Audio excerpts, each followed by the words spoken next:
삶을 변화시키는 좋은 습관의 힘. 삶에서 얻는 습관의 가장 큰 근원은 부모다. 여러 연구 결과에 따르면 우리는 많은 습관을 최초의 롤 모델인 부모에게서 물려받는다. 자신도 모르는 사이에 부모에게서 좋은 것도 나쁜 것도 물려받는 것이다. 이런 현상을 거울신경이라고 부른다. 아이들은 부모의 행동과 감정까지 답습한다. 그래서 나도 모르는 사이에 나쁜 습관이 아이들에게 강요되는 것이다. 살면서 습득하는 습관은 좋은 습관일 수도 있고 나쁜 습관일 수도 있다. 좋은 습관을 가졌다면 좋은 가정과 건강, 정신으로 행복 가득한 삶을 살아가고 있을 것이다. 반면 나쁜 습관을 가졌다면 가족 간의 불화가 심할 것이다. 건강 악화, 불행이 가득한 삶을 살아가고 있을 테다. 나쁜 습관은 우울증, 인간관계 문제, 재정 문제까지 동반한다. 따라서 삶을 변화시키려면 좋은 습관을 익히고 나쁜 습관은 없애야 한다. 다음은 삶을 변화시키기 어려운 나쁜 습관들이다. 1. 과도한 TV와 SNS. 나쁜 습관이 많은 사람 중 80%는 매일 1시간 이상 TV를 보고 SNS를 한다. 과도한 TV와 SNS는 시간 낭비다. TV, 유튜브, 인스타그램 등은 시간을 낭비하고 무기력하게 만들어 내 회로를 달라지게끔 한다. 유대인들은 5분, 10분도 아깝다고 말한다. 그들은 그들의 성공 이유에 대해 밝을 때 시작해 어두울 때 끝내는 것보다 어두울 때 시작해 밝을 때 끝나는 게 낫다 하며 시간을 가장 소중하게 여긴다. 둘째, 과음. 과음은 술을 지나치게 마시는 것이다. 과음을 하면 인체에 해를 주는 아세트알데히드가 축적되어 건강을 악화시키므로 주의해야 한다. 음주는 뇌세포 속의 신경 수용체를 막아 오작동시키거나 작동을 아예 못하게 만든다. 기억은 물론 명확한 사고를 할 수 없게 한다. 또한 비만의 원인이 되기도 한다. 셋째, 부정적인 태도. 삶이 불행한 사람들 대부분은 부정적인 태도를 가지고 있다.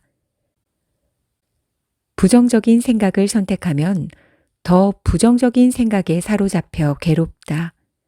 운이 나쁘다고 생각하면 불운을 추구한다. 부정적인 생각들은 믿음이 되고 현재 상황에서 벗어날 가능성은 사라진다. 반면 긍정적인 생각을 선택하면 부정적인 생각을 멈출 수 있고 긍정적인 결과를 불러온다. 넷째, 무계획. 행복한 삶은 과정이다. 인생은 그리는 대로 흘러간다. 장기적인 목표가 없으면 택시가 목적지도 없이 무작정 가는 것과 같다. 하루하루 계획을 세우고 작은 성공을 맛보는 과정에서 행복을 느낄 수 있다. 물론 좋지 않은 습관들이 있다고 해도 괜찮다. 사람은 모두 좋은 습관을 가지고 있진 않다.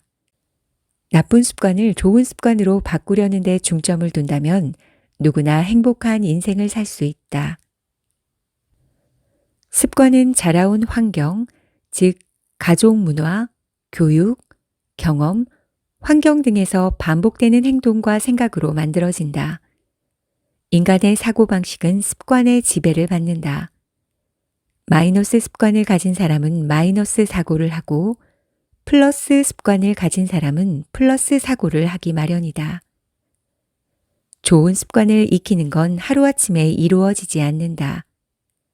하지만 1년, 2년, 5년, 10년씩으로 꾸준히 누적되면 엄청난 차이를 만들어낸다. 인생이 지옥이라고들 말한다. 경제적으로나 시간적으로 많은 제약과 고통을 받기 때문이다. 하지만 시간을 잘만 활용해서 지금보다 훨씬 나은 습관을 만든다면 인생은 충분히 나아질 수 있다. 세상에 우연이란 없다. 한 사람의 운명은 생각과 말과 행동 습관에 달려 있다. 당신의 몸이 보내는 신호를 받아들이고 나쁜 습관을 고친다면 남은 인생 후반은 행복하게 살 수 있다. 우리가 부모에게 습관을 물려받았듯 우리도 자녀에게 습관을 물려줄 것이다. 그러니 반드시 좋은 습관이 필요하다. 독서를 하거나 새로운 지식을 배우고 익히는 건 중년의 뇌에 자극을 주고 유전자를 활성하게 한다. 남은 인생을 행복하게 살아가는데 가장 필요한 조건은 단연코 좋은 습관이다. 갱년기는 만성 질환과 노화를 예방하는 출발점이다. 갱년기는 준비 없이 인생 1라운드를 달리기만 해왔던 우리에게 내린 충전의 시간이다.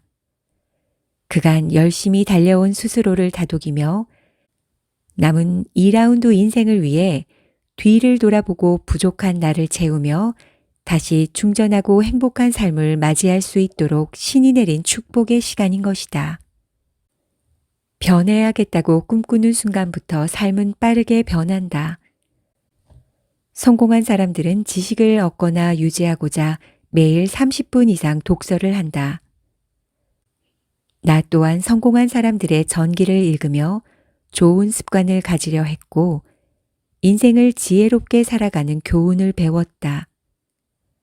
낙관적이고 긍정적인 습관을 들인 사람들이 학업, 스포츠, 직업에서 더 성공하고 더 행복하다는 점을 보여주는 결과가 많다. 습관을 만드는 과정은 몸의 근육을 만드는 일과 같다. 근육을 만드는 데 많은 시간과 노력이 걸리지만 일단 근육을 만드는 게 중요하다. 이후부터는 유지가 중요할 테다. 습관도 마찬가지로 일단 한번 형성되면 힘든 일은 끝났다. 이후부턴 유지하는 게 중요한데 어렵지 않다. 시간이 지나면 새로운 습관들은 밥 먹고 양치하는 것만큼이나 자연스러운 일이 된다. 나는 책을 읽으며 나를 알아가고 세상에 대한 다양한 생각과 나만의 철학을 세울 수 있었다. 어떤 분야에서든 건전한 철학이 바탕으로 서 있다면 빠르게 변화하는 세상에 맞춰 나아갈 수 있을 것이다. 행복은 주어지는 게 아니라 만드는 것이다. 50 이후의 생각은 근본적으로 바뀌어야 한다. 그래야 새로운 행동이 나오고 그 행동이 인생을 변화시킨다.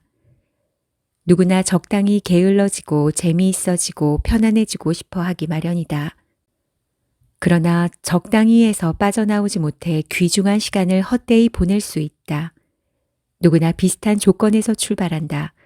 그런데 어떤 사람은 성공하고 어떤 사람은 실패하며 어떤 사람은 그럭저럭 살아간다.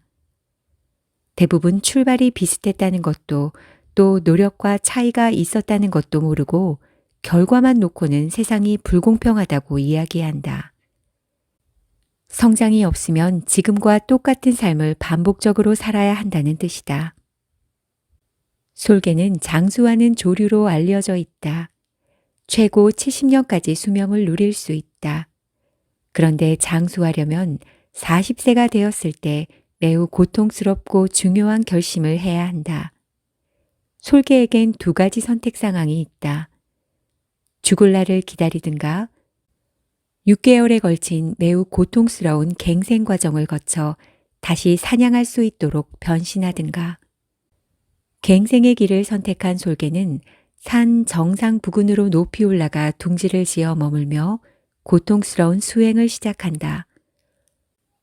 6개월을 지나 날개에 새 깃털이 돋아나는데 솔개는 그야말로 새로운 모습으로 변신을 마쳤다. 하늘로 다시 힘차게 날아올라 30년의 수명을 더 누릴 것이다. 모든 변화엔 고통이 따른다.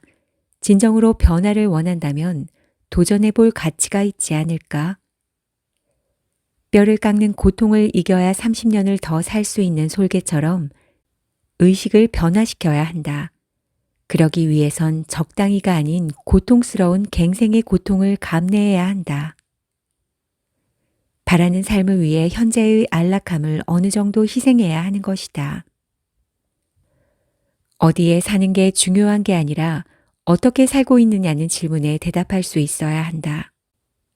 물건을 놓을 자리보다 더 중요한 건 사람의 자리이다. 선택하는 습관을 기르고 사람과 물건의 자리를 찾는 일부터 해나가자. 여기저기 박혀 있는 물건들을 정리하고 마음 깊은 곳에 숨어 있는 마음을 풀어내고 비우자.